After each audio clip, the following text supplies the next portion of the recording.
I'm Betsy Hirschberg, and this is my fiber story.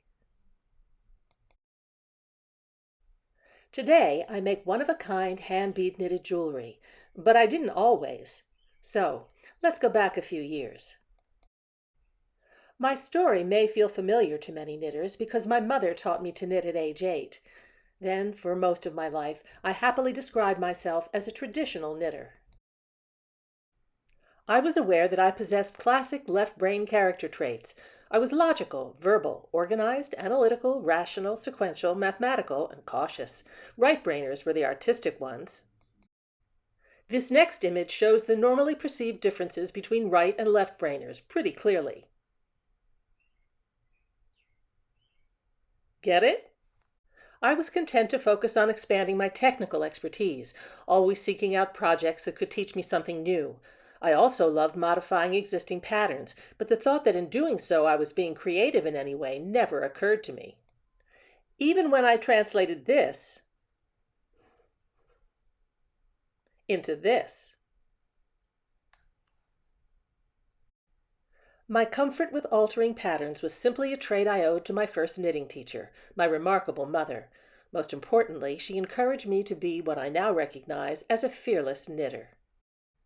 I would often ask what she thought of one of my prospective alterations, and though she may not have said these exact words, the implication was always, "I don't know, try it and see what happens." It was only many years later that I understood the enormous creative power of those words. At the tender age of 52, many years later, I took a class on basic bead knitting and came back from 6 hours of teaching with this lovely little instructional sample. And despite its modest promise, combined with my mother-encouraged fearless mindset and technical experience, it served to launch me on a journey that has forever altered the way I feel about my left-brain self and the creative process. It didn't happen overnight. 18 months of play and experimentation, swatching stash yarns with odd lots of beads purchased from eBay, resulted in lots of what I call UBOs, unidentified beaded objects, like these. Back then, and even to this day, I keep all of the little samples that may or may not lead to a complete design, because they all have something to teach me.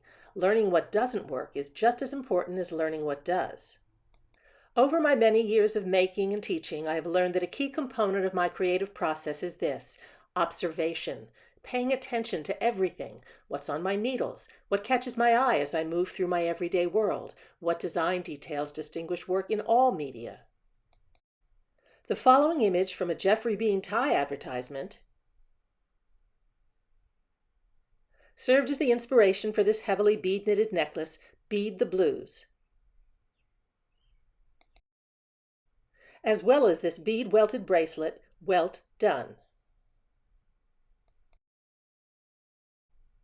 I loved this unusual accessory bowl I saw on a shelf at Saks Fifth Avenue, and used it as inspiration for this bundle of bead-knitted balls in my Andromeda necklace. Most importantly, over the years, I've learned that left-brain thinkers like me can be just as creative as the more commonly recognized right-brain folks. We just might need to employ a different process. I start each new design with a small idea that may have been inspired in any number of ways, by something visual or just as often, from a desire to use some new fiber or bead component. A series of iterations on that idea usually follows, with each small swatch responding to a "what if I changed just one thing" that makes it marginally different from the one that came before. It's called a creative process for a reason. My process involves taking lots of small steps, which allows me to focus on one change at a time, and it makes risk-taking, often a critical component of creativity, feel less scary, perfect for we risk-averse left-brainers. To illustrate, here's a picture of my process as a work in progress on my work tray, and then the finished necklace, patinated, that resulted. Works for me.